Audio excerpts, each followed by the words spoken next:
Que la paix et la grâce de Dieu soient avec vous aujourd'hui, mes frères et sœurs. Aujourd'hui, nous allons lire la Bible et nous allons faire Matthieu 9 du verset 14 jusqu'au verset 22. Et nous allons prier par la grâce du Seigneur Dieu vivant. Amen. Père, nous te disons merci pour ta grâce et ta miséricorde. Merci pour le moment de faveur. Seigneur, nous venons pour lire ta parole, que ta présence avec nous, Seigneur, en grand gens. Nous te disons merci au nom de Jésus-Christ. Amen. Amen. Amen. Comme je l'ai dit avant de prier, nous allons faire Matthieu 9 du verset 14 jusqu'au verset 22. Et nous allons commencer par la grâce du Seigneur Dieu vivant. Amen. Alors les disciples de Jean vinrent auprès de Jésus et dirent, « Pourquoi nous et les pharisiens jeûnons-nous, tandis que tes disciples ne jeûnent point ?» Jésus leur répondit, « Les amis de l'époux peuvent-ils affliger pendant que l'époux est avec eux? Les jours viendront où l'époux leur sera enlevé et alors ils jeûneront. Personne ne met une pièce de drap neuf à un vieil habit, car elle emporterait une partie de l'habit, et la déchirure serait pire. On ne met pas non plus du vin nouveau dans de vieilles outres. Autrement, les outres se rompent, le vin se répand, et les outres sont perdues. Mais on met le vin nouveau dans des outres neuves, et le vin et les outres se conservent. Tandis qu'il les adressait ces paroles, voici un chef arriva, se prosterna devant lui et dit, « Ma fille est morte il y a un instant, mais viens impose-lui les mains et elle vivra. » Jésus se leva et le suivit avec ses disciples. Et voici une femme atteinte d'une perte de sang depuis 12 ans s'approcha par derrière et toucha le bord de son vêtement. Car elle disait en elle-même, « Si je puis seulement toucher son vêtement, je serai guérie. » Amen. Le verset 22, tu l'as dit? Oui, 22. Oui, il faut dire le verset 22. Ok. Jésus se retourna et dit, en la voyant, « Prends courage, ma fille, ta foi t'a guérie. » Et cette femme fut guérie à l'heure même. Amen. Amen. Merci. Alors les disciples de Jean virent auprès de Jésus et dirent, « Pourquoi nous et les pharisiens jeûnons-nous tandis que tes disciples ne jeûnent point ?» Jésus leur répondit, « Les amis de l'époux peuvent-ils s'affliger pendant que l'époux est avec eux? Les jours viendront où l'époux leur sera enlevé et alors ils jeûneront. Personne ne met une pièce de drap neuf à un vieil habit, car elle emporterait une partie de l'habit et la déchirure serait pire. Et on ne met pas non plus du vin nouveau dans de vieilles outres. Autrement, les outres se rompent, le vin se répand et les outres sont perdues. Mais on met le vin nouveau dans des outres neuves et le vin et les outres se conservent. Tandis qu'ils adressaient ces paroles, voici un chef arriva, se prosterna devant lui et dit, « Ma fille est morte il y a un instant, mais viens, impose-lui les mains et elle vivra. » Jésus se leva et le suivit avec ses disciples. Et voici une femme atteinte d'une perte de sang depuis 12 ans s'approcha par derrière et toucha le bord de son vêtement, car elle disait en elle-même, « Si je puis seulement toucher son vêtement, je serai guérie. » Jésus se retourna et dit en la voyant, « Prends courage, ma fille, et ta foi t'a guérie. » Et cette femme fut guérie à l'heure même. Amen. Amen. Alors les disciples de Jean virent auprès de Jésus et dirent, « Pourquoi nous et les pharisiens jeûnons-nous, tandis que tes disciples ne jeûnent point ?» Jésus leur répondit, « Les amis de l'époux peuvent-ils s'affliger pendant que l'épouse est avec eux? Les jours viendront où l'époux leur sera enlevé, et alors ils jeûneront. Personne ne met une pièce de drap neuf à un vieil habit, car elle emporterait une partie de l'habit et la déchirure serait pire. On ne met pas non plus du vin nouveau dans le vieil outre. Autrement, les outres se rompent, les vins se répandent et les outres sont perdues. Mais on met le vin nouveau dans des outres neuves et les vins et les outres se conservent. Tandis qu'il adressait ces paroles, voici un chef arriva, me se prosterna devant lui et dit, ma fille est morte, il y a un instant, mais viens, introduis les mains et elle vivra. Jésus se leva et le suivit avec ses disciples. Et voici une femme atteinte d'une perte de sang depuis 12 ans s'approchait par derrière et touchait le bord de son vêtement. Car elle disait en elle-même, si je puis tout seulement toucher son vêtement, je serai guérie. Jésus se retourna et dit, en la voyant, prends courage ma fille, ta foi t'a guérie. Et cette femme fut guérie à l'heure même. Amen. Parole du Seigneur Dieu vivant. Nous allons méditer la parole car chaque semaine, chaque dimanche, je le dis que c'est très important, mais c'est même plus important que votre vie parce que la parole, Dieu, même au commencement, si on commence à lire à Genèse, mais là on est dans Matthieu, il dit au commencement, la parole était Dieu et c'est la parole qui a tout créé. Donc, sans cette parole, vous n'existez même pas, nous aussi, et nous ne pouvons pas aujourd'hui même adorer le Seigneur. Alors les disciples de Jean virent auprès de Jésus et dirent, pourquoi nous et les pharisiens jeûnons, nous, tandis que tes disciples ne jeûnent point? En fait, Jésus, non pas Jésus, mais les disciples de Jean, ils sont venus, ils ont demandé à Jésus, pourquoi nous, qui sommes les disciples de Jean, Et les pharisiens. et les autres pharisiens, même si c'est des voleurs, c'est des méchants, de mauvaise vie, ont pris Des hommes de loi. oui, des hommes de loi, ont pris et que tes disciples à toi ne prient pas.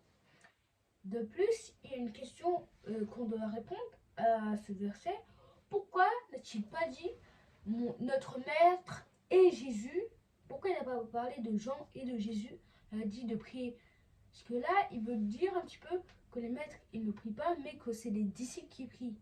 Donc là, c'est un petit peu bizarre ce qu'il vient de dire. Jésus leur répondit, les amis de l'époux peuvent-ils s'affliger pendant que l'époux est avec eux? Les jours viendront où l'époux sera enlevé et alors ils jeûneront. En fait, il dit que pour leur répondre, il dit que les amis de l'époux peuvent-ils s'affliger quand l'époux est avec eux? Après, il a dit que les jours ils vont venir, le temps il va passer, et un jour l'époux va être enlevé et c'est là qu'ils vont jeûner. C'est comme si elle va se faire kidnapper, que là ils vont jeûner. Et c'est comme s'ils vont être tristes là. Prochain verset. Personne ne met une pièce de drap neuf à un vieil habit, car elle emporterait une partie de l'habit et la déchirure serait pire. C'est-à-dire que là, il explique qu'on ne va pas mettre un nouveau habit avec un habit qui est là depuis un peu très longtemps, qui vieillit. Parce que si on met ça ensemble, bah, l'ancien habit va mettre une déchirure à la nouvelle habit et ça va être catastrophique parce que comme si j'étais quelque chose de nouveau et dans le truc de l'ancien, bah, tu as toujours envie de le mettre et tu le mets ensemble. C'est-à-dire que c'est comme l'évangile. C'est-à-dire que le nouveau habit, ça signifie que Jésus est bah, La nouvelle comment on est. Et l'ancien habit, bah, c'est-à-dire le monde, les choses mauvaises. C'est-à-dire qu'on ne peut pas même aller avec Jésus et l'ancien habit en même temps. C'est-à-dire que soit le nouveau habit, c'est-à-dire Jésus-Christ, c'est avoir une nouvelle personne, une nouvelle image, un nouvel comportement. Soit rester avec l'ancien habit, c'est-à-dire rester dans tout ce que tu faisais de mal et ce que tu faisais pas de bien. On ne met pas non plus du vin nouveau dans les vieilles outres, autrement les outres se rompent, le vin se répand et les outres sont perdues. Mais on met le vin nouveau dans des outres neuves et les vins et les outres se conservent. Vous allez dire, ça c'est un peu la même chose que le premier verset. Le vin nouveau mettre dans une outre nouvelle et le vin mauvais mettre dans une outre qui était là ancien. C'est-à-dire que le vin nouveau, c'est comme si c'était nous et on met dans une poutre nouvelle. Parce que si on met dans une poutre mauvaise, c'est-à-dire que toi t'es bon, mais toi t'es dans les trucs de le monde. Ça veut dire que là t'es C'est Oui, mais pas très... nous voit plus sembler Jésus-Christ qui est là avec nous. Oui, c'est-à-dire que le pouce mauvais, c'est-à-dire que si tu es quelqu'un de bien, il y a des chrétiens qui veulent un truc, le pouce mauvais, c'est-à-dire que tu restes quand même dans le monde, alors que le poutre qui est bon, c'est-à-dire c'est le poutre qui est Avec dans les Jésus. chemins de Jésus-Christ. Tandis qu'il adressait ces paroles, voici un chef arriva, se prosterna devant lui et dit, ma fille est morte il y a un instant, mais viens, impose-lui les mains et elle vivra. C'est-à-dire, il y a un homme qui est venu, parce que Jésus marchait, Jésus marche beaucoup, hein. Et après, il dit, il savait que Jésus il avait fait des miracles, c'est-à-dire que Jésus il était très connu vers Jérusalem, Israël. Il lui a demandé, ma fille vient de mourir, mais est-ce que tu peux venir au moins pour l'aider pour qu'elle ressuscite? Jésus se leva et le suivit avec ses disciples. En fait, Jésus, il s'est levé, il est allé suivre avec ses disciples. Et voici une femme atteinte d'une perte de sang depuis 12 ans, s'approcha par derrière et toucha le bord de son vêtement. Et alors, quand il était en train d'aller vers la fille de Jairus, bon, oui, il s'appelle Jairus, mais il y avait écrit là dans la Bible. Il y a une femme qui est venue par derrière, et on va apprendre la suite, qui a touché le bord de son vêtement. Elle était malade. Ouais, elle était Elle malade. avait une perte de sang depuis 12 ans. Depuis 12 ans. Donc elle doit être très forte parce que déjà avoir une perte de sang dans nos jours là, tu tiens pas un mois, alors que Oui, dans les anciens temps de son plus, corps il n'y s'est avait pas toutes les dilaté, faiblesse. guérisons, les trucs pour guérir. Et tu tiens 12 ans. Elle a C'est un s'efforcé, miracle. elle a efforcé pour toucher le un vêtement de Jésus-Christ. Car elle disait en elle-même, si je puis seulement toucher son vêtement, je serai guérie. C'est-à-dire que là, on voit que la femme a une grande foi et que la femme, c'est-à-dire que c'est pas comme le genre de maintenant, c'est-à-dire que maintenant, la personne, si elle abandonne, elle abandonne maintenant, tout de suite. Alors que la femme, elle a dit, si seulement, c'est-à-dire que je peux toucher ses vêtements, je peux avoir ça, c'est-à-dire que la femme, c'est un exemple à prendre, c'est-à-dire dans la vie normale, c'est-à-dire dans les examens, dans une maison, dans la voiture, dans les projets, dans le travail, dans les voyages, tout ce qui est dans ta vie que tu trouves à faire ou à faire, il faut que tu aies une foi aussi grande que la femme a eu. Jésus se retourna et dit à la voyante, prends courage ma fille, et ta foi t'a guérie. Et cette femme fut guérie à l'heure même. C'est-à-dire que Jésus, pendant qu'il était là, c'est dans la foule, même s'il a écrit quelque part d'autre, c'est-à-dire que Jésus il a dit, quelqu'un m'a touché. C'est-à-dire qu'il a écrit, quelqu'un m'a touché. Et que Pierre est à côté de lui, dit, qui Seigneur? Alors qu'il y avait plein de personnes autour, de dire, c'est un peu logique que tout le monde te touche, il y a beaucoup de personnes autour. Il dit que oui, mais quelqu'un m'a touché, j'ai senti que ma force est partie de mon corps. C'est-à-dire qu'après il dit ça, il dit, je sais pas, après Jésus se retourna, il voyait la vieille femme, après il lui dit, t'inquiète pas, c'est pas grave, ta foi t'a guéri, pars et sois guéri. Et la femme, elle est partie en étant guérie sur l'instant même que Jésus lui dit ça. C'est-à-dire que c'est une grande leçon de vie, c'est-à-dire qu'il faut toujours espérer, même si les gens vont te dire non, parce que ça se voit en 12 ans, les gens ils ont dit non, tu vas jamais guérir, c'est un peu logique de savoir ça, c'est-à-dire qu'il faut jamais, c'est-à-dire que quand les gens te découragent, tu dis oui c'est bien pour toi, bravo, qu'est-ce que tu veux que je fasse, c'est-à-dire qu'il faut toujours s'encourager pour dire que oui, Dieu peut faire ça pour toi, même si tu vois il n'y a aucun chemin, tu vois, même si c'est faire toutes les portes se fermer, la porte qui est tout au fond là que tu vois pas du tout, elle est ouverte, bien ouverte juste pour toi. C'est-à-dire qu'il faut toujours travailler. Ça aurait pu être très dur pour leur famille, parce que par exemple si c'était une grand-mère, ses petits-enfants ou son enfant, elle a tenu 12 ans alors que normalement elle devait mourir. Donc là, la foi, elle est hyper forte. Et de plus, je ne sais même pas comment elle a fait pour tenir. C'est vrai. Et puis, la foule était nombreuse. La foule était nombreuse, c'est-à-dire que Jésus, il est normalement. Elle a forcé pour rentrer, elle a forcé, elle a fait beaucoup d'efforts. Elle sait que si elle touchait Jésus, elle allait dire si au moins je le touche, je saurais que.